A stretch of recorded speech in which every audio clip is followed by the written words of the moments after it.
को world wide काफी ज्यादा पसंद किया गया है। तो कहानी की शुरुआत होती है और हमें विशालकाय समुद्र दिखाया जाता है, जिसके अंदर हम कई सारी शिप्स को देखते हैं। उन सभी शिप्स के बीच एक सबसे बड़ी शिप थी, जिसके अंदर रॉयल फैमिली बैठी हुई थी। और इस फैमिली के अंदर हम एम्परर को देखते हैं, जो अपने सेवक से प्रिंस को बाहर से अंदर लाने को कहता है, क्योंकि एम्परर पहचान गया था कि बाहर कुछ गलत होने वाला है। मौसम भी बहुत बड़ा बदलाव आया हुआ था और हर तरफ तूफान ही तूफान था। लेकिन तभी एम्परर का स्टेट एडवाइजर वहाँ आता है और वो अपने स्किल्स का यूज करता है। वो शिप को चोटी पर चढ़ाकर डेवन विंड को शांत होने की धमकी देता है। और तभी जब तूफान थमने का नाम नहीं लेता तो वो अपने स्पेल्स को बाहर निकालता है और स्पेल्स का यूज करता है, जिसके थोड़ी देर बाद तूफान थम जाता है और चारों तरफ मौसम फिर से अच्छा हो जाता है। ये सब प्रिंस भी देख रहा था। प्रिंस स्टेट एडवाइजर को अपना टीचर मानता था और वो अपने टीचर की ताकत और उनकी शक्तियों से बहुत ज्यादा इम्प्रेस रहता था। वो हमेशा से उनकी तरह बनना चाहता था।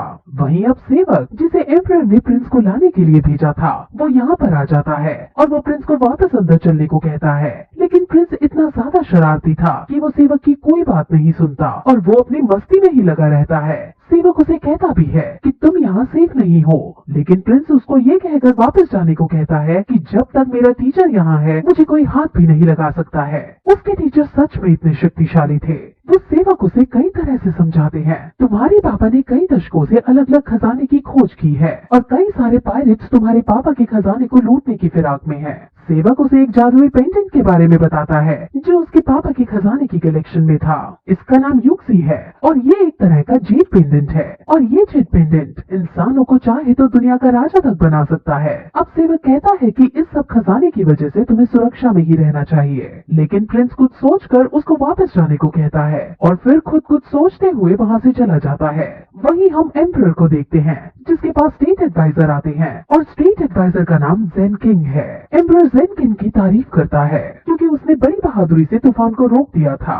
लेकिन ज़ेन किंग कहता है कि ये मेरा फर्ज था और फिर वो एम्परर को बताता है कि जब से हमने साउथ सी में एंटर किया है तब से हमारे ऊपर कई सारी दिक्कतें आने लगी हैं। अभी अभी ज़ेन किंग के पास यान देश के राजा का लेटर भी आया है, जिसमें उसने एम्परर को अपनी एक दिक्कत बताई है। असल में यान के राजा ने बुद्धिश आइलैंड को खोजने की मुहिम चालू कर दी है। ऐसा करने से उसका बहुत सारा धन खर्च हुआ है, जिस वजह से उसका खजाना खत्म होता जा रहा है। इसलिए अब राजा ने छोटे छोटे राज्यों से और व्यापारियों से बहुत भारी टैक्स लेना शुरू कर दिया है। ज़ेन किंग एम्परर से साउथ सी से वापस घर चलने को कहता है, क्योंकि वो राजा एम्परर से भी अब मोटा टैक्स वसूल करने वाला है। लेकिन एम्परर मना कर देता है और उस राजा की इस बात पर बहुत हंसता है और कहता है कि मैंने उसको पहले 2 साल बंदी बनाकर रखा था और अब वो आज हमसे ही इतना कर वसूल कर रहा है। ज़ेन किंग बताता है कि जो वो खोज कर रहे थे वो एक राष्ट्रीय स्तर की खोज थी, लेकिन उसकी इस खोज में एक भी बुद्धिस्ट आइलैंड नहीं मिला। उसको कोई खजाना भी नहीं मिला था और उसके पास जो उसका पुराना खजाना था वो भी खर्च हो चुका था, जिस वजह से उसने ऐसा सब करने की सोची। ज़ेन किंग की बातों से ऐसा लग रहा था जैसे वो यान के राजा के डिसीजन को सही बता रहा हो और एम्परर ज़ेन किंग इस बात से अब चिढ़ जाता है और कहता है कि किंग का राजा गवर्नर क्या बन गया, तुम तो उसी का पक्ष लेने लगे। ज़ेन किंग उसे समझाता भी है कि ऐसी कोई बात नहीं है, वो तो बस अपनी बात रख रहा था। एम्परर असल में अब अपने घर वापस नहीं लौटना चाहता था, क्योंकि वो जहाँ जा रहा था उसे पता था कि उसे बहुत सारा खजाना मिलने वाला है, इसलिए वो वापस जाने के मूड में नहीं था। लेकिन ज़ेन किंग फिर उसे समझाता है और कहता है कि जिस खजाने को आप ढूंढ रहे हो उसी सेम खजाने को पायरेट्स ऑफ 7 किलर्स नाम के पायरेट्स भी ढूंढ रहे हैं और वो पायरेट्स हमसे बहुत ज्यादा ताकतवर हैं और वो हमसे उस खजाने के लिए लड़ाई जरूर करेंगे। अब वो और भी बातें करते हैं, जिसमें हमें वहाँ के हालातों के बारे में और भी बहुत कुछ पता चलता है। वहीं हम प्रिंस को देखते हैं, जो ट्रेजर रूम में आकर उस जेड पेंडेंट को ढूंढ रहा था और वो उसको चुराने की फिराक में था।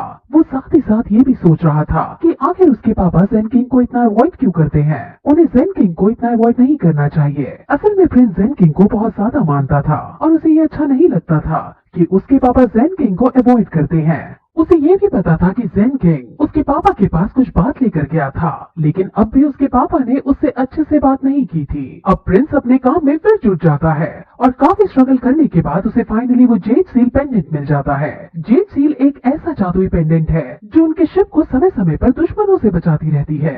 वहीं दूसरी तरफ एम्परर और ज़ेन किंग आपस में काफी तरह की और बातें कर रहे थे, जिसमें ज़ेन किंग कहता है कि यान के राजा सी मर्चेंट्स के बीच काफी ज्यादा मशहूर है और वो हमारी काफी मदद भी कर रहा है। अब एम्परर को गुस्सा आ जाता है क्योंकि वो एक एम्परर है और उसका एक मिनिस्टर इतनी देर से उससे बहस किए जा रहा है। जेन किंग इतनी देर से यान के राजा की तरफदारी किए जा रहा है और ये बात अब एम्परर को बिल्कुल अच्छी नहीं लगती। इसलिए वो बात को बदलने के लिए साउथ चाइना सी में उभरते हुए नए पायरेट्स के ग्रुप के बारे में पूछता है, जिस पर जेन किंग बताता है कि वो पायरेट्स का ग्रुप इंडिया से है। उनके शिप का नाम मुगालो है और वो बहुत बड़ी है। उनका सरदार भी बहुत ज्यादा ताकतवर है और उसके पास हजारों की संख्या में आदमी है और वो सभी के सभी इतने ज्यादा क्रूर और लालची हैं कि वो बड़े से बड़े योद्धा को खजाना पाने की चाहत में चुनौती दे देते हैं और फिर उसे मार भी देते हैं।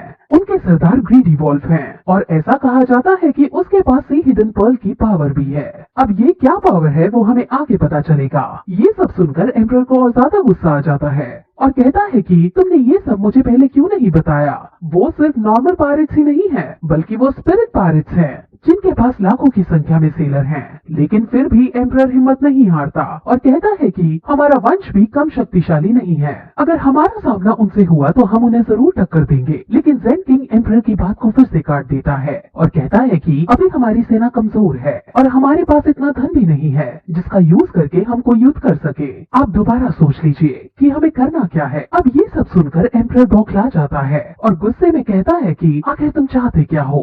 तुम चाहते हो कि मैं एम्परर का पद छोड़कर खाली बैठ जाऊं। तुम हमेशा से एम्परर की गद्दी लेना चाहते थे और लगता है कि तुम अब वही मौका ढूंढ रहे हो।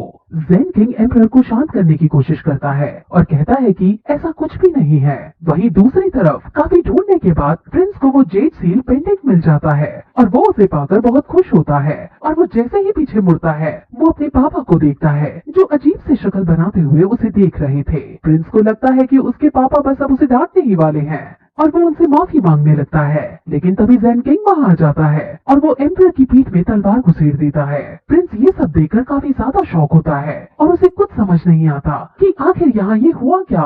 वो अपने फादर के मरने पर बहुत रोता है और अपने टीचर से रोते हुए पूछता है कि आखिर आपने ऐसा क्यों किया।